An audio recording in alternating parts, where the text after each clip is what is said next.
దివ్యవాణి TV ప్రేక్షకులందరికీ శుభోదయం. యేసుక్రీస్తు పరిశుద్ధ నామంలో ప్రియులారా, మీ అందరికీ స్వాగతం, సుస్వాగతం.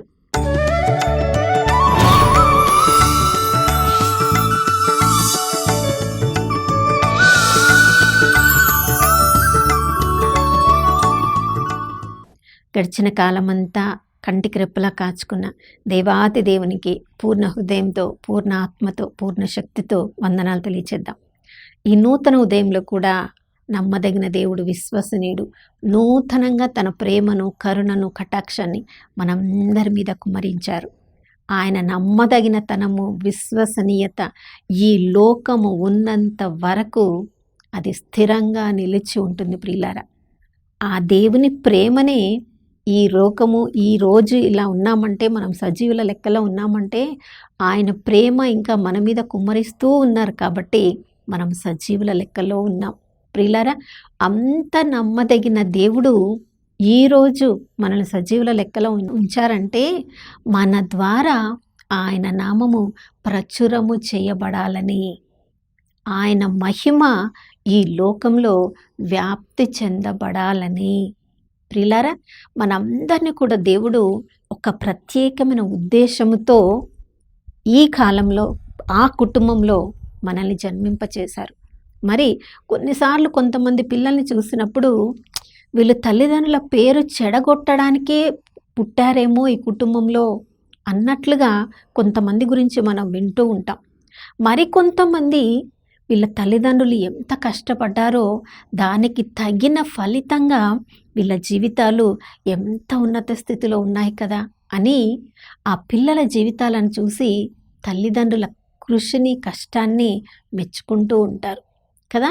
మనం ఎక్కడైనా మంచి కార్యాలు చేస్తూ ఉన్నప్పుడు మీరెవరు, ఏ కుటుంబానికి చెందిన వాళ్ళు, మీ తల్లిదండ్రుల పేర్లేంటి అని అడుగుతూ ఉంటారు. నా ప్రియ సహోదరుడా, సహోదరి, ఈ లోకంలో ఉన్న వాళ్ళు మెచ్చుకుంటేనే, వాళ్ళు మనం ఏ ప్రాంతానికి చెందిన వాళ్ళము, మన తల్లిదండ్రుల పేరు ఏంటి అని అడిగితేనే అంత సంతోషపడుతున్నామంటే మరి స్వయాన పరలోకపు తండ్రియే నువ్వంటే నాకు చాలా ఇష్టం, నా హృదయానుసారుడవు, నేను చెప్పిందంతా నువ్వు చేస్తావు అని ఎవరినైనా మెచ్చుకున్నారంటే ఆ వ్యక్తి ఎంత గొప్పవాడో కదా. ప్రియులారా, చిన్నారి బాలుడైన దావీదు తన గొర్రెల కాపరిగా ఉన్నప్పుడు చూడండి, గొర్రెల కాపరిగా ఉన్న వాడిని దేవుడు మెచ్చుకొని రాజుగా చేశాడు. తాను ఎన్నుకున్న ఇశ్రాయేలు ప్రజలకు రెండవ రాజుగా చేసి 40 సంవత్సరములు పరిపాలించడానికి కృపనిచ్చాడంటే ఆ దావీదు గురించి దేవుడు ఏం చెప్తున్నాడు? అపోస్తల కార్యంలో 13వ అధ్యాయం 22వ వచనంలో మనం చదువుతున్నాం. ఈషాయి కుమారుడైన దావీదు నాకు చాలా ప్రియమైన వాడని నేను కనుగొన్నాను. ప్రియులారా, దేవుడు చూస్తూ ఉన్నాడు, మన జీవితాన్ని గమనిస్తూ ఉన్నాడు. మనము దేవుని చిత్తం ప్రకారం జీవిస్తున్నామా? దేవుని ఆజ్ఞలను పాటిస్తూ జీవిస్తున్నామా? దేవుని నామానికి మహిమకరంగా జీవిస్తున్నామా లేదా అని దేవుడు గమనిస్తూ ఉంటాడు. ఈషాయి కుమారుడైన దావీదు నాకు ప్రియమైన వాడని నేను కనుగొన్నాను. అతడు నా ఇష్టాలన్నిటిని కూడా నెరవేర్చేవాడని నేను తెలుసుకొని ఉన్నాను. అవును ప్రియులారా, దేవుడు మన గురించి ఎప్పుడు అలా మాట్లాడతారో. మరి దేవునిచే అలా గుర్తింపబడాలంటే మనమందరం కూడా మనము దేవుణ్ణి ప్రేమిస్తున్నామని చెప్తాం. కానీ దేవుడే దావీదు గురించి అంత గొప్పగా చెప్తున్నాడంటే దావీదులో ఏదైనా ప్రత్యేకమైన లక్షణాలు ఉండుంటాయి. ఆ ప్రత్యేకమైన లక్షణాలు మనలో కూడా ఉంటే, మనం ఉండడానికి ప్రయత్నిస్తే గొర్రెల కాపరిని రాజుగా చేసిన దేవుడు మనము ఉన్న పరిస్థితిలో మనల్ని లేపి ఉన్నత స్థితిలో మనల్ని ఉంచడానికి దేవుడు సిద్ధంగా లేరా? అందుకనే కదా ఈరోజు మనల్ని సజీవుల లెక్కలో ఉంచింది. మరి దావీదులో ఉన్న అంత గొప్ప గొప్ప గుణ లక్షణాలు ఏంటో మనం చూద్దామా?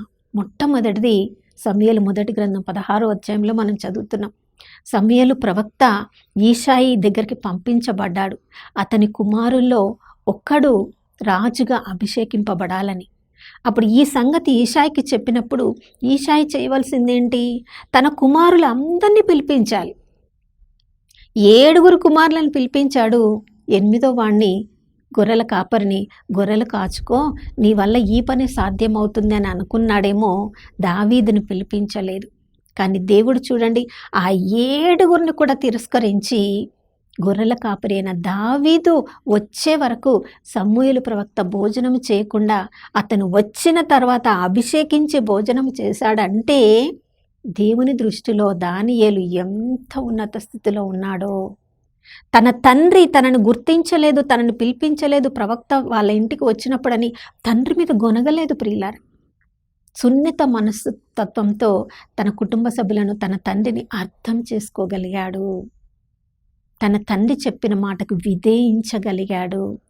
మొట్టమొదటిది, మన కుటుంబ సభ్యుల పట్ల మనము సున్నిత భావాన్ని కలిగి వాళ్ళని మన్నించలేకపోతే ఇక లోకంలో బయట ఉన్న వాళ్ళని ఎవరినైనా మన్నించగలమా? ఎవరినైనా అర్థం చేసుకోగలమా?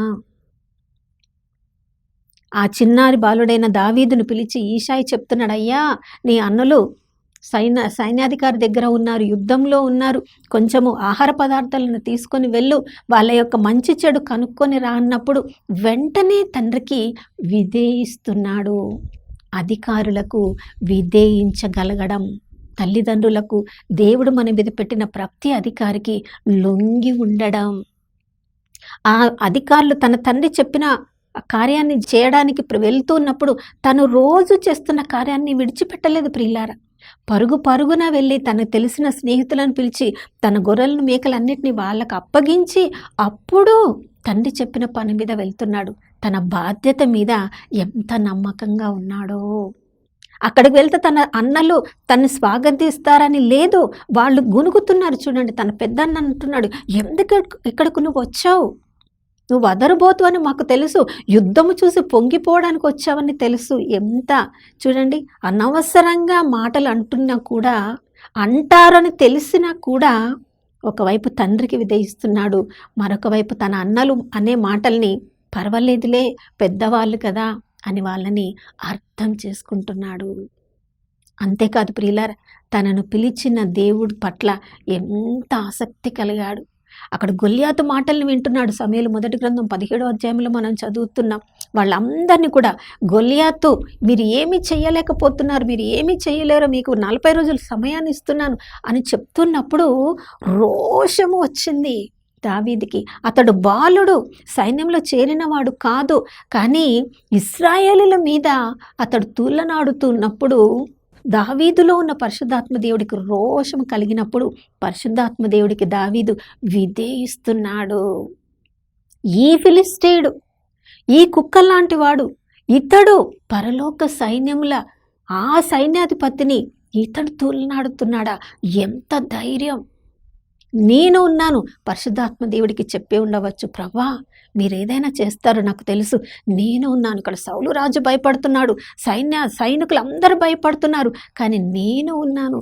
తన జీవితంలో దేవుడు చేసిన గొప్ప కార్యాలను గుర్తు చేసుకుంటున్నాడు. ఎలుగులు సింహముల నుంచి దేవుడు కాపాడిన దేవుడు ఈరోజు గొల్యాతు ముందు నన్ను కాపాడడా? తప్పకుండా కాపాడుతాడు. జూలు పట్టి, సింహంల జూలు పట్టి వాటి నోటిలో నుంచి నా గొర్రెలను నేను కాపాడుకున్నాను, ఈ గొల్యాతు నుంచి దేవుడు నన్ను కాపాడలేడా? తప్పకుండా కాపాడతాడని పరిశుద్ధాత్మ దేవునికి అందుబాటులోనికి వచ్చాడు. సౌలు రాజు దగ్గరికి తీసుకొని వెళ్ళినప్పుడు అదే మాటలు మరలా చెప్తున్నాడు. దేవుడు తన జీవితంలో చేసిన కార్యాలు మరలా చెప్పి, అప్పుడు చేసిన దేవుడు ఇప్పుడు కూడా చేస్తాడు, తన విశ్వాసాన్ని ప్రకటిస్తున్నాడు. సౌలు రాజులో కూడా కొద్దిగా విశ్వాసం కలిగిందేమో, అందుకని అతడు చెప్తున్నాడు, నీవు నమ్మిన దేవుడు నిన్ను కాపాడునుగాక, ఇశ్రాయేలు దేవుడు నిన్ను కాపాడునుగాక, దీవించి గొల్యాతు దగ్గరికి యుద్ధానికి పంపిస్తున్నాడు. ప్రియులారా, మందసం పట్ల ఎంత ఆసక్తి! ఆ మందసంలో దేవుని సన్నిధిలో మాత్రమే తనకి అన్ని పరిస్థితుల్లో విజయం ఉందని తనకి బాగా తెలుసు. సమూయేలు 2వ గ్రంథం 6వ అధ్యాయంలో మనం చదువుతున్నాం. మందసమును తీసుకొని రావడానికి వీరులను తీసుకొని వెళ్ళి యెరూషలేము పట్టణానికి మందసాన్ని తీసుకొని రావడానికి వెళ్తున్నాడు. కానీ అక్కడ జరిగిన పరిస్థితిని చూసి ఒబేదోదు మీ ఇంట్లో వదిలిపెట్టి మరలా 3 నెలల తర్వాత మరలా మందసం అయ్యో యెరూషలేము పట్టణానికి రావాలని మరలా ఒక రాజు అయినప్పటికీ కూడా బలులను సమర్పిస్తూ తంబూర పట్టుకొని నాట్యము చేస్తూ ప్రభువు దేవాది దేవుడు రాజుల రాజు ప్రభుల ప్రభు యెరూషలేము పట్టణానికి విచ్చేస్తున్నారని తను ఒక రాజు అయ్యుండి కూడా అదంతా కూడా మర్చిపోయి హృదయంలో తన్మయత్వంలో మందసంలో ఉన్న దేవుని సన్నిధి ముందు ఎంతగా తన్ను తాను ఒక ఆరాధికునిగా ప్రభువులో ఆనందించాడు. దేవుని హృదయానుసారంగా మనం ఉండాలంటే ఆరాధికులముగా ఉండాలి. తన సొంత భార్యనే తనని చూసి చీదరించుకుంది. అయినప్పటికీ కూడా వీళ్ళు ఎవరు నాకు నా దేవునికి మధ్యలో రాకూడదు అని ప్రియులారా ఆ హృదయ ఆవేదనతో ఉన్నాడు, హృదయ ఆరాధనతో ఉన్నాడు. కాబట్టే గొర్రెల కాపరి అయిన దావీదుని దేవుడు నాకు ప్రియమైన వాడని నేను కనుగొన్నాను, అతడు నా చిత్తమును నెరవేర్చునని నేను తెలుసుకున్నాను. ప్రియులారా ఆ మాటలు మన గురించి చెప్తే ఎంత బాగుండును కదా. మరి మనలో వినయం ఉందా, అర్థం చేసుకునే గుణం ఉందా, మందసం పట్ల ఆరాధన ఉందా, ఆసక్తి ఉందా? మనలో ఉన్న పరిశుద్ధాత్మ దేవుడు మనతో ఎప్పుడు ఏం మాట్లాడుతున్నారో అది కొన్నిసార్లు అది చేయడానికి మన ప్రాణములు కూడా అర్పించవలసి వచ్చునేమో. అలాంటి ఆసక్తి మనలో ఉందా? ఇవన్నీ మనలో ఉంటే దేవుడు పక్షపాతము లేని దేవుడు. ఆ రోజు దావీదును రాజుగా చేసిన దేవుడు ఈరోజు మనల్ని కూడా ఉన్నత స్థితిలో ఉంచడానికి ప్రభువు సిద్ధంగా ఉన్నారు. అటువంటి గుణ లక్షణాలను మనకు అనుగ్రహించమని ప్రార్థించుకుందాం. నాతో కలిసి ప్రార్థించండి. పరిశుద్ధుడైన దేవానికి స్తోత్రములు తండ్రి. ప్రభువా, మా గురించి ఎన్నో గొప్ప ప్రణాళికలు కలిగి ఉన్న దేవా నీకు స్తోత్రం.